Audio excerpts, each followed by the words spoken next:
Qué bueno volver a saber de ustedes. Qué rico que podamos compartir estas conversaciones. Alguien me hacía una observación que me parece prudente y es recordarles qué es un poco la sintergética. Sí, pero eso sí, primero saludando a algunos de ustedes. Hola, Ibesa, hola, Gabriel Lotero, ¿cómo estás, hombre? Qué bueno verte. Hola, Mónica, hola, Beatriz, hola, Omar García, Tata Estrada, Gloria Cort, Nati Restrepo, Yenilsa. Te veo muy activa, Yenilsa. Qué bueno. Catalina Osorio, Luz María Plata, Sandra Huitrago. Bueno, un saludo muy especial para todos ustedes.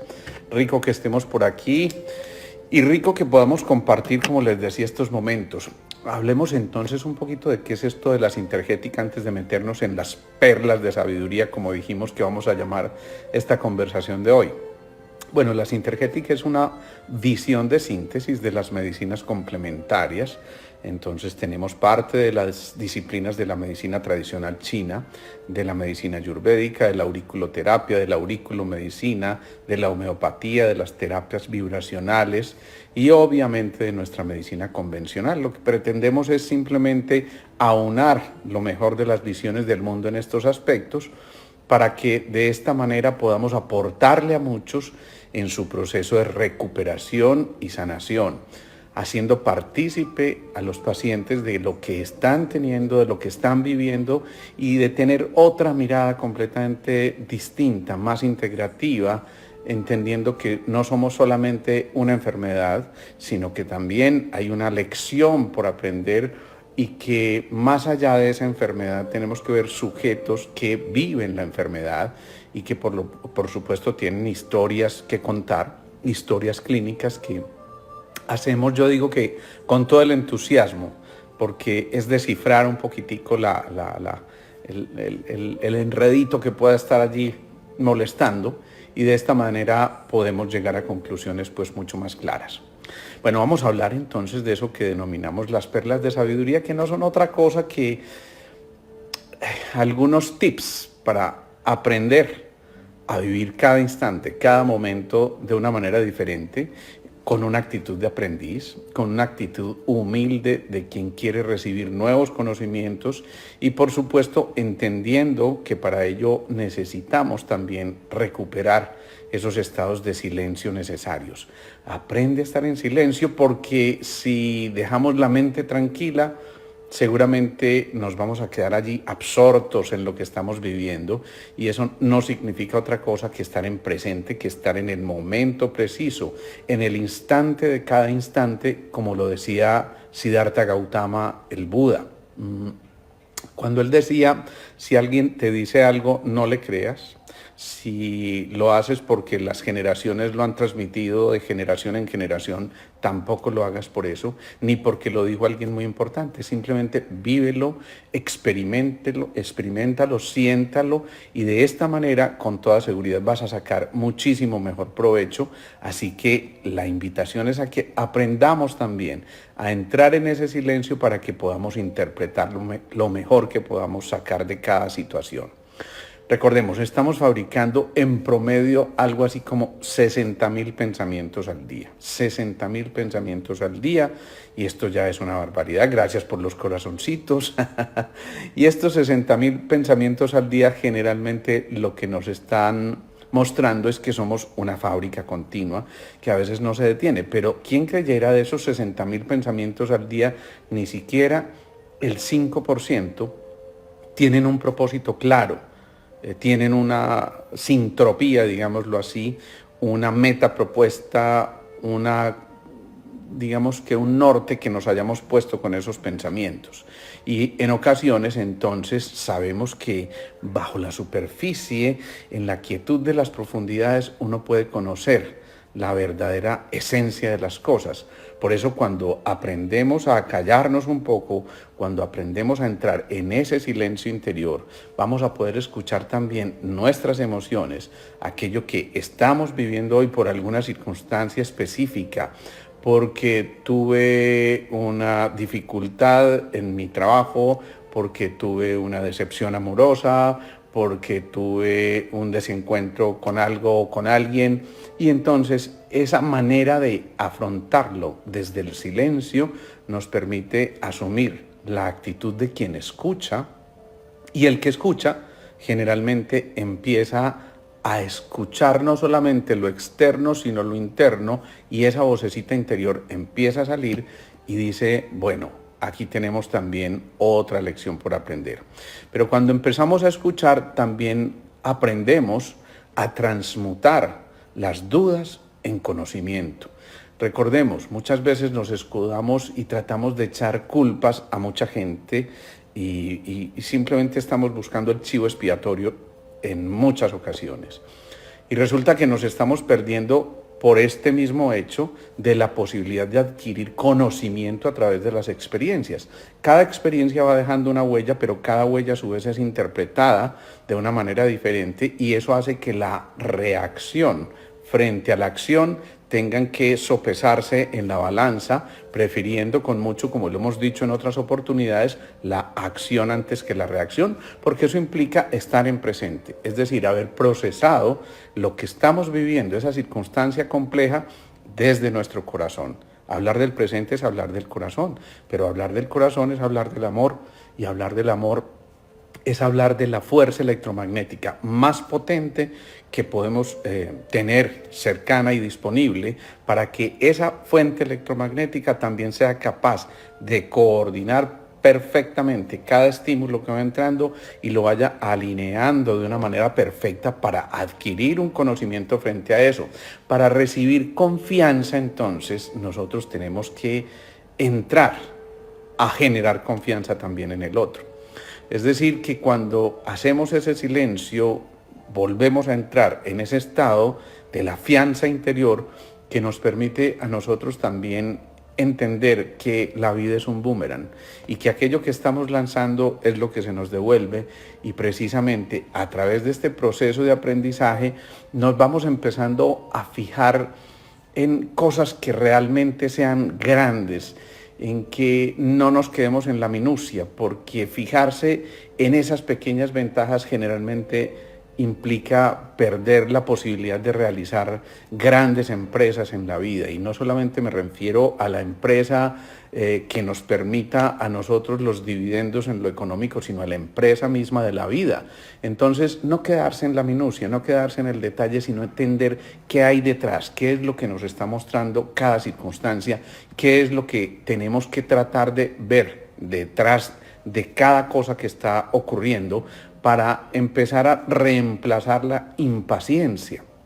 Porque la impaciencia generalmente lo único que está haciendo es fomentar el miedo, estimular más el estrés, generar más desánimo. Cuando estamos generando más desánimo, cuando estamos procreando el estrés y cuando estamos fomentando ese miedo, esa energía de reserva, esa energía ancestral se comienza a agotar. Y si se empieza a agotar la energía de reserva, ya sabemos que empieza a disminuir el agua como elemento en nuestro cuerpo y se empieza a elevar el fuego. Cuando el fuego se eleva mucho más de la cuenta, entonces asciende hasta nuestro polo neurosensorial, hasta nuestra cabeza, y es allí cuando la cabeza se recalienta. Mantén la cabeza fría y los pies calientes, decían los chinos, tratando de hacernos pensar que es muy importante que tengamos cabeza fría al momento de generar un juicio o emitir un concepto, porque de eso depende en gran parte que nosotros realmente podamos pensar que todo tiene un propósito, para así generar verdaderos proyectos extraordinarios. No cualquier tipo de proyecto, porque bueno, proyectos hay muchos, hay todos los días, pero muchas veces estos proyectos especiales se escapan porque nos entretenemos en cosas que son realmente insignificantes. Así que volver a recuperar la inspiración, recordar que la inspiración es el espíritu dentro de nosotros, y eso nos va a generar fuerza, nos va a volver a conectar con nuestros talentos, a generar grandeza y sobre todo a recuperar la capacidad de sorprendernos. Alguna vez yo estaba en Cali y estaba visitando un tío. Este tío pues ya hoy tiene unos 79, 80 años, qué sé yo, pero para esa época tendría, yo diría, unos 70 años tal vez. Y entonces el hombre me invitó a trotar. Me dijo, ¿por qué no vamos a trotar? Y yo dije, bueno, voy a acompañar al viejito a ver, a tratar de que se divierta un poco.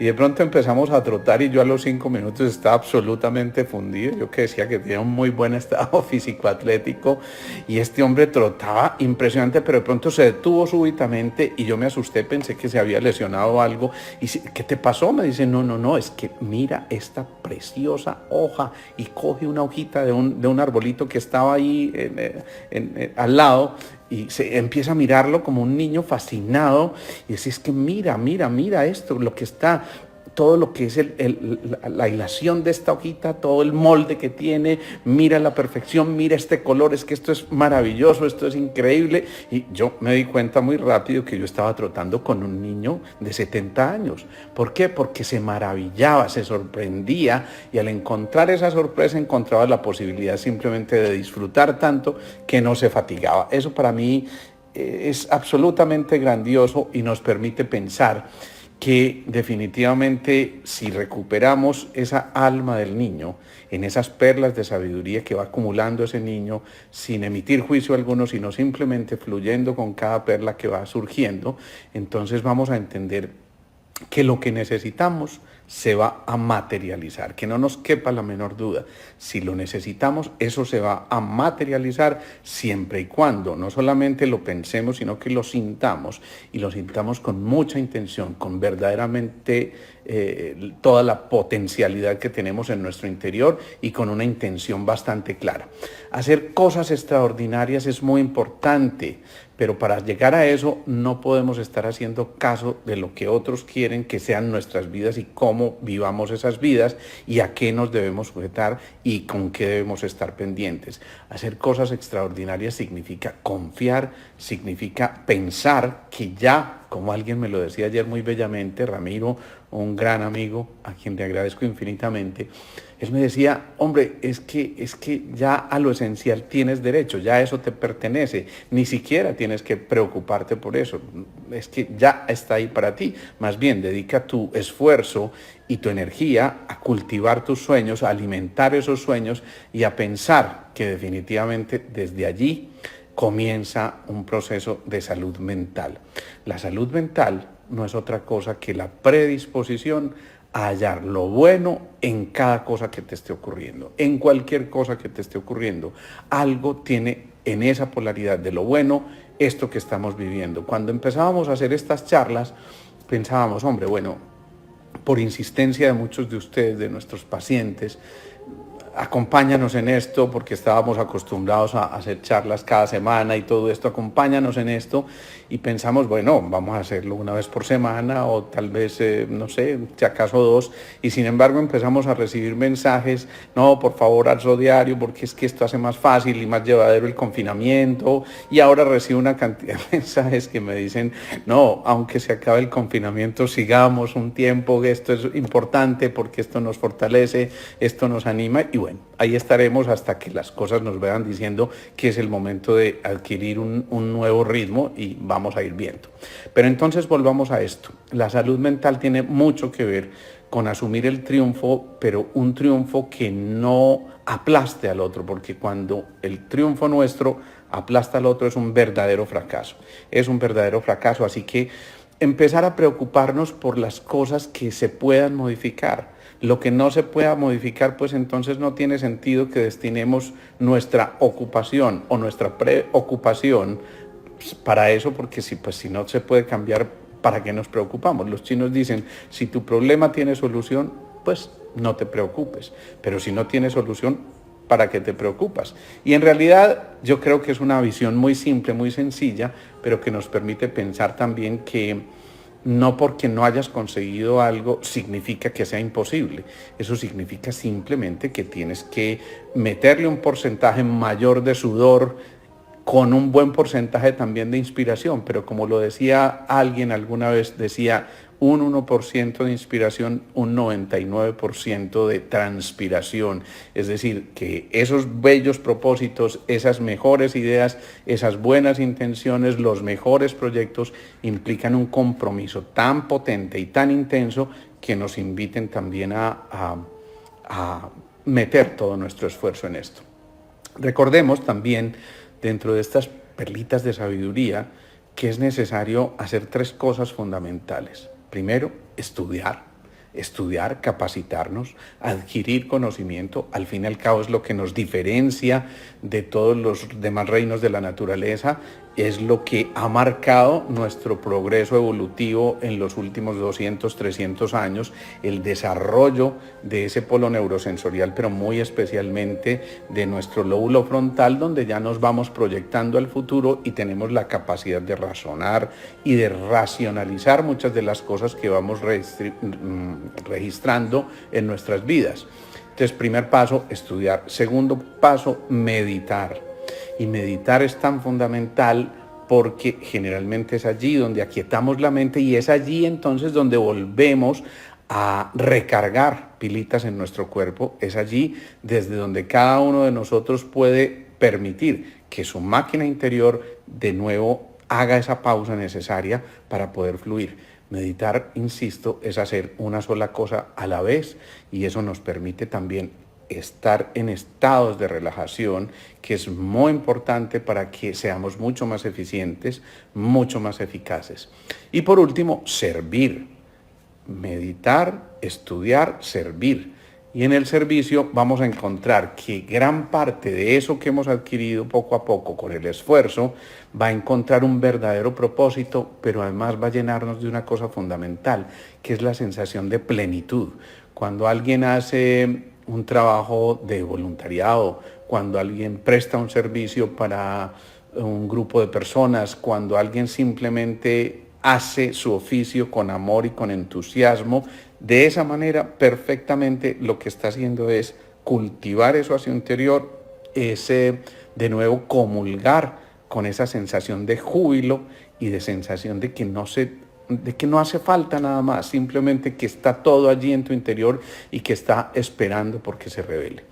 Y otra de las cosas importantes en esto de ir adquiriendo esas perlitas de sabiduría es el respeto profundo por el otro y por sus circunstancias, que muchas veces tienen que ver con las nuestras, pero si cada uno se encarga de cultivar su propio jardín, digámoslo de esta manera, si cada uno se encarga de manejar su propio entorno y sus propios pensamientos, no significa ni mucho menos que no se interese por el otro, significa un respeto profundo por los ritmos del otro, por los objetivos del otro, por los propósitos del otro y, ¿por qué no? Entonces, muchas veces la mejor manera de que ambas cosas se den es asumir una actitud de profundo respeto, de profunda sabiduría, en el que ninguno desperdicie su tiempo. Tal vez el valor más importante que vamos a encontrar en este tiempo y después de que todo está ocurriendo y de todo este aprendizaje que hemos venido haciendo, es a entender el valor del tiempo. Sin duda, el tiempo es una de las principales herramientas de las que disponemos, pero si lo malgastamos en cosas que no tengan mucho sentido, generalmente las cosas que tienen que ver con el mal manejo del tiempo van a tocar la glándula tiroidea. ¿Por qué? Porque al final uno siente que no le alcanza el tiempo para realizar lo que es jerárquicamente importante. Y esa sensación de prisa interior tiene que ver mucho con la tiroides. Mucho cuidado con esto porque hemos estado observando eso últimamente. La gente se queja mucho de que ahora no le alcanza el tiempo, de que ahora trabaja el doble y se estresa un poco más, pero estamos viendo que se está tocando demasiado la tiroides y por supuesto también se empieza a disminuir esa capacidad creativa de la que ya hemos hablado en otras ocasiones, haciendo referencia al quinto centro. Así que es cuestión de volver a rescatar la plenitud del niño, ese niño que no juzga, que se atreve a explorar, pero que está en un único tiempo, que es un tiempo presente, es un tiempo que parecería absolutamente eterno para él porque es tal su capacidad de gozar y de disfrutar que está conectado con su corazón y que cada cosa que está haciendo la hace con pasión y con la capacidad, insisto, de sorprenderse. Cuando eso se recupera, frecuentemente ese corazón empieza a ser mucho más coherente y la coherencia cardíaca es un elemento fundamental que se evalúa en cardiología para conocer el estado verdadero de ese órgano tan importante y del que ya hemos hablado también en otras charlas. Entonces, tal vez una de las cosas más importantes después de haber rescatado a ese niño es no discutir con tu propia nobleza. Es decir, reconoce en esencia lo que eres, renuncia a lo que no es tu esencia, renuncia a lo que no tienes que cargar, no te autoflageles, no te des tan duro, porque en ese grado de exigencia inflexible generalmente ocurren muchos tipos de cosas a nivel del cuerpo. Les voy a contar una historia muy especial de algún paciente que me llegó una vez a la consulta hace ya un buen tiempo. Este hombre era un ejecutivo bastante importante de una empresa y generalmente estos ejecutivos están más o menos disfrazándose y poniéndose su coraza de el tremendo cargo que tienen y todo eso. Mi consultorio está en un segundo piso y yo vi que cuando él subía las escalas estaba medio doblado del dolor porque tenía un lumbago crónico, ¿no? Cuando me vio, entonces inmediatamente se enderezó nuevamente, noté que estaba haciendo un esfuerzo bárbaro por mantener su rigidez, de modo que usted es el que me va a tratar. Yo le dije, pues supongo que si estás aquí, sí, yo pude haberme enfrascado en la discusión con él y le hubiera podido contestar algo así, supongo que soy yo desde que viniste a mí, ¿no? Y seguramente que no hubiéramos logrado nada. Pero él mantenía una estructura rígida, inmodificable, inflexible, ¿no? Y de pronto dice, mire, yo no creo mucho en estas cosas, pero la verdad es que a mi mujer le fue bastante bien con usted por alguna cosa que tuvo y bueno, no sé si puede ayudarme con esto. Cuando yo lo veo en esa rigidez me acordé de una frase que nos había dicho un maestro alguna vez, no hay nadie más indefenso en el mundo que un ejecutivo en calzoncillos. A mí se me ocurrió decirle, quítate tu ropa, quédate en pantaloncillos y te vas a subir a la camilla. Y de pronto cuando él se quita la ropa ya sale sin su disfraz, sin su escafandra, sin la armadura que representaba su vestimenta. Y entonces ya simplemente se enfrenta humildemente a lo que es él como ser humano y me dice, doctor, ¿y me acuesto aquí o qué debo hacer? Le digo, sí, acuéstate allí. Entonces ya noté que se había roto un poquito el hielo y se me ocurrió preguntarle en ese momento, bueno, ¿y tu familia? Y este hombre empezó a llorar y a llorar y a llorar. Parecía un niño llorando allí y entendí perfectamente que lo más respetuoso que yo podía hacer en ese momento era simplemente acompañarlo desde mi silencio y tal vez 10 minutos después él me dice, tranquilo doctor, no hay que hacer nada más, acabo de entender muchas cosas. En el tiempo en que estuvo metido en su rol de ejecutivo inflexible, rígido, estricto, autoexigente, no tuvo tiempo de darse cuenta cómo estaban creciendo sus hijas maravillosas y de pronto como que hace clic y dice, wow, no puede ser, me estaba perdiendo esto. Lo cierto es que el hombre sale muy bien de la consulta y tal vez unos 15 días después yo veo uno de sus empleados que me dice, no sé qué le hizo al jefe, pero sígaselo haciendo porque desde eso le podemos hablar. Es muy bonito porque hoy en día somos grandes amigos y cuando yo le cuento su propia historia, él se muere de la risa y me dice, no, yo no puedo creer que yo era de esa manera. Y sí, miren cómo podemos modificar muchas cosas. Entonces es como les digo, no discutir con la nobleza porque definitivamente es parte de la esencia nuestra. Recuerden que en la medida en que vamos conquistando la conciencia, también vamos conquistando también los reinos de la naturaleza. Y como decía una frase muy bella del sánscrito, Dios duerme en los minerales, se despierta en las plantas, camina en los animales y piensa a través de ti.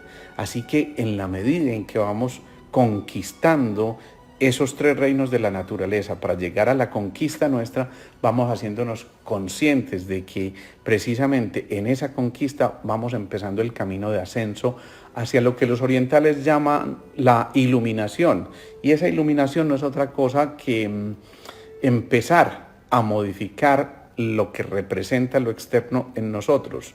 No cambia lo externo, pero sí cambia la forma en que lo estamos percibiendo, y entonces el que está verdaderamente iluminado puede empezar a ver lo bello, lo bueno y lo verdadero, y se guarda la crítica porque sabe que no pertenece, y se guarda la crítica porque sabe que no edifica, y se guarda la crítica porque sabe que no va a aportar en el proceso.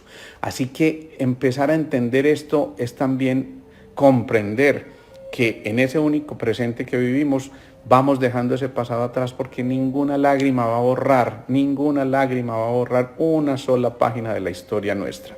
Por más que la lloremos, vamos a tener ahí que pasar esas páginas y no podemos modificarla, pero sí podemos modificar la visión con que estemos tratando de comprender aquello, y por qué no entonces empezar a ver el vaso medio lleno, para que lo entendamos de esta manera. Eliminar las culpas, otra de las perlas de sabiduría. Es que esto me está ocurriendo porque tal vez yo cometí este error, y tal vez si me hubiera centrado en aquello, las cosas se hubieran dado de manera distinta. No, simplemente aprendamos la lección y retiremos la energía de lo que no es esencial. Yo vuelvo y lo repito, porque la culpa no es esencial. La culpa es simplemente un llamado de atención que nos está haciendo es la vida misma, pero para que aprendamos una lección. Si aprendimos la lección, pues bienvenida sea.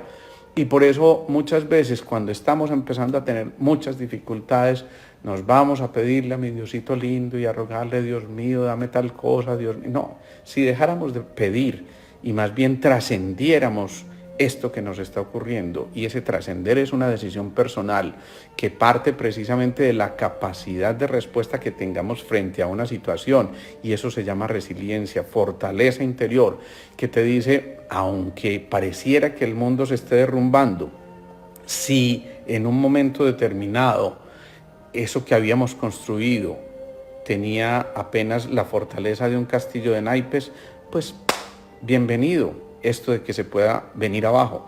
Si la estructura se viene abajo cuando no hay unas simientes firmes, pues maravilloso, porque definitivamente después de eso seguramente vamos a edificar con mucho más cuidado, y empezamos a entender que si nos caemos, pues tenemos derecho a levantarnos, pero no a levantarnos de cualquier forma. Nos podemos levantar de muchas formas, pero no de cualquier forma, y más bien ese levantarse que lo hagamos a partir de la capacidad de llegar a una meta mucho más alta que aquella que teníamos en el momento en que sentimos que nos caíamos. Es decir, que si caemos, sea este el empuje más grande, la fuerza más grande para meterle toda la berraquerita, como decimos en paisa, a esto que nos permita a nosotros ascender a un nivel mucho más superior, para empezar entonces, ahora sí, a entrar en ese movimiento de la relajación y tener un juicio certero de lo que nos está ocurriendo, un juicio que se aleje de lo que deseamos y más bien nos vaya permitiendo meternos en cosas mucho más constructivas, si se quiere, en ese sentido. Una mente liberada produce, así como les voy a decir, literalmente moléculas de salud. Si empezamos a liberar nuestros pensamientos de cosas que realmente no sean útiles, esas moléculas de salud van a empezar a dialogar entre ellas, van a nutrir los diferentes órganos y sistemas, y por supuesto se va a reiniciar un diálogo que por alguna circunstancia se hubiera perdido. Y en ese reinicio del diálogo, cada órgano se comunica con el que está acoplado y con el otro, y empezamos a entender aquello de la interdependencia, pero empezamos a entender también la compasividad. Cuando se es compasivo y misericordioso, empezamos a entender que ya no es tiempo de estar juzgando al otro, sino mirándolo con absoluta comprensión amorosa, porque es sustituir el yo por el nosotros. Yo tenía una tía que siempre que yo decía, este es mi carro, no decía, nuestro carro. Todo es nuestro, decía ella, ¿no? Y fue una cosa que me enseñó con palabras muy bonitas, pero además con una pedagogía preciosa de quien definitivamente tiene la experiencia de vida y nos está contando, llevándonos de la manito para poder entender lo que viene enseguida y poder asumirlo con fortaleza, pero también, insisto, desde el eterno aprendiz. Renunciar al reconocimiento, es también pasar realmente a hacer lo que nos corresponde dentro del plan mayor sin esperar que el móvil sea eso, el reconocimiento. Maravilloso si viene después, es justo si viene después porque hiciste un esfuerzo, pero que ese no sea el móvil, que eso no sea lo que te lleve a buscar hacer lo que te corresponde, sino más bien de alguna manera conservar un poco el anonimato y la humildad, porque en esas características está la posibilidad también de decir lo que sentimos sin ningún tipo de tapujo, porque cuando nos tragamos todo esto simplemente porque ya tenemos un rol o simplemente porque ocupamos un cargo determinado o porque la vida nos ha puesto aquí en esta posición tan importante, muchas veces empezamos a tragar muchas cosas o a veces porque nos consideramos indignos para poder comunicar este tipo de cosas y nos guardamos eso que sentimos. Y llega un momento en que la caricatura del cuerpo se va a expresar a través de los signos o síntomas, simple y llanamente porque no tuvimos la gallardía, la audacia, la genialidad, el poder, la magia de poder contar con todas estas cosas y decir nosotros es el momento de expresarnos tal y como somos, de manera espontánea, siendo simplemente lo que somos y no tratando de ocupar unos roles que no nos van a permitir mayor cosa. Ahorrar excusas y explicaciones para más bien rodearnos de gente que sea hacedora, de gente que realmente ejecute y que nos ayude también a llevar a cabo nuestros sueños. Y esto implica un grado grandote de imaginación, pero la imaginación se va a desarrollar mucho mejor si estamos acompañados de los mejores, si estamos acompañados de esas personas que hemos llamado en otra charla las personas vitaminas y no las personas vampiro, y seguramente esto nos va a permitir comprender que son cosas distintas las que estamos viviendo. Bueno, vamos terminando allí para que no nos alarguemos demasiado. Un saludo a Toya María, un abrazo para Liliana María Velázquez también. Gracias por estar todos los días. ¿Cómo liberar la mente y reducir niveles de estrés? Miren, lo primero, la mente está produciendo pensamientos y pensamientos continuamente y a veces nos quedamos entretenidos en esos pensamientos. Lo primero es tratar de entrar en un estado que nuestra frecuencia vibracional a nivel del cerebro disminuye en intensidad y eso significa relajarse, y esa relajación la vamos a encontrar mucho más fácil en los estados meditativos, donde empiezan a salir a flote simplemente las cosas que se habían acumulado por mucho tiempo. Cuando empezamos un proceso meditativo es frecuente encontrar que, por ejemplo, nos brinquen un poquito los párpados o que tengamos también lo que se llaman fasciculaciones en algunos músculos, empiezan como a temblar un poquitico, o a veces nos da tos. Son simplemente nudos de tensión que están saliendo del subconsciente al consciente, pero en la medida en que vamos haciendo esa práctica, cada vez vamos encontrando más calma, más relajación para poder eliminar lo que no es verdaderamente esencial. La mente es como un paracaídas, hay que abrirla, ¿cierto que sí? Gracias Alejo, qué bello aprendizaje. Bueno, de las caídas uno aprende a caminar mucho mejor, nos dice Yenilsa, perfecto, maravilloso. Alba Lucía dice gracias. Blanca Marín, un abrazo para ustedes, maravilloso. Mis moléculas de salud, se me perdió lo que iba a leer aquí. Mis moléculas de salud se activan con cada una de sus charlas. Qué maravilla, qué belleza. Gracias Andy por este mensaje desde México, qué bonito. Excelente, qué maravilla alcanzar esa capacidad de oratoria. Bueno, ya se me está saliendo, fíjense, no me digan tanta cosa que se va saliendo otro acento, ¿no? Nada, es rico, es simplemente gozarse, es hablar desde el corazón, es tener el deseo de compartir y ese es el único propósito que nos mueve.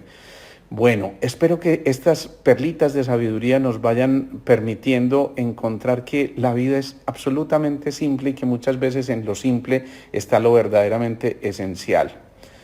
En España ya lo están escuchando. Bueno, sí, hay algunos que estamos haciendo para España los martes y los viernes a las 12 del día. Aquí hay que ser vagabundo como un niño que no sabe de tiempo ni de salario, para otra vez mirar con los sentidos que existe el cielo, el caracol y el árbol. Qué maravilla estas palabras. Eco Amiguetti, qué bueno. Bueno, les dejo un abrazo gigante. Yo quisiera que en este momento nos lleváramos las manos al corazón para que hagamos una pequeña meditación y terminemos haciendo algo muy simple. Vamos a hacerla muy breve por razones de tiempo. Respiramos profundo, lentamente, vamos contactando con nuestra esencia, con ese yo esencial. Estamos dejando un pensamiento semilla todos los días después de haber hecho una respiración, y de eso se trata, de que esa semilla sea sembrada en un terreno propicio para que finalmente germine y obtengamos los beneficios. Así que respiramos lenta y profundamente.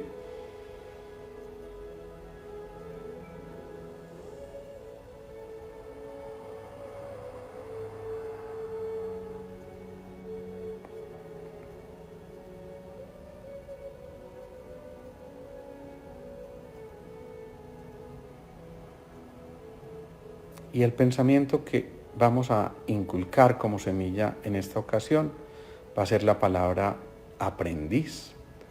Nos vamos a repetir mentalmente esta palabra mientras respiramos profundo y escuchamos esa música de fondo. Si va llegando otro pensamiento, lo dejamos a un lado y de nuevo volvemos a centrarnos y a repetirnos mentalmente o verbalmente la palabra aprendiz.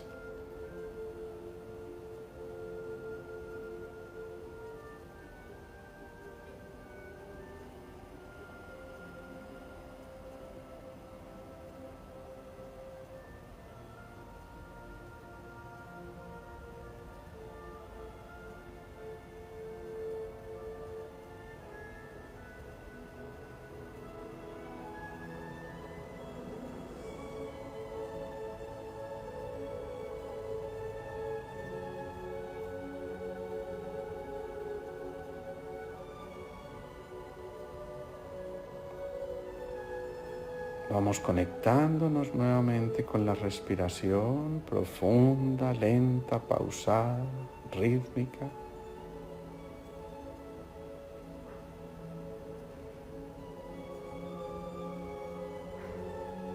Y recordemos, esto es apenas un abrebocas para lo que deberíamos hacer en el día a día, y de esta manera empezar a sembrar estas perlitas, estos pensamientos semilla, esto que nos permite estar conectados de verdad con nuestro corazón. Aquí me preguntan, Rosa Cecilia, si este tema lo subimos a YouTube. Sí, hemos tenido la suerte de contar con algunas personas que nos colaboran, Juan Esposada, Stephanie Obando, muchas gracias a ellos por su ayuda, y queda casi que esta misma noche, ahorita muy pronto, queda subido nuevamente en el canal de YouTube. Ya saben que me pueden buscar como Alejandro Posada Beut y allí van a encontrar entonces todo esto que hemos venido compartiendo, además con una buena y única intención, y es de que podamos compartir esto mucho. Qué bueno este saludo, la hija de Sanchecitos. Un día les contaré esa historia de Sanchecitos, de una paciente. Un abrazo para ti, saludos a Gloria también. Bueno, excelente cada día, nos dice Clara Inés. Un abrazo gigante. Creo que es lo último que queda por decirnos, porque definitivamente allí nos encontramos en eso de soltar las cargas, en eso de encontrar con que realmente hay cosas esenciales a las que vale la pena consagrarnos y renunciar a lo que no es esencial. Nos vemos mañana, recuerden, 6:30 de la tarde. Esto va a tener la continuidad que ustedes quieran mientras me den cuerda. Cuando ya los esté saturando me van a hacer una ceñita y me van a decir ya, suficiente, empecemos a espaciar y vamos a tratar de llevar esto desde nuestros corazones para ustedes. Nos vemos, insisto, mañana 6:30. Recuerden, multipliquen esto, compártanlo con mucha gente.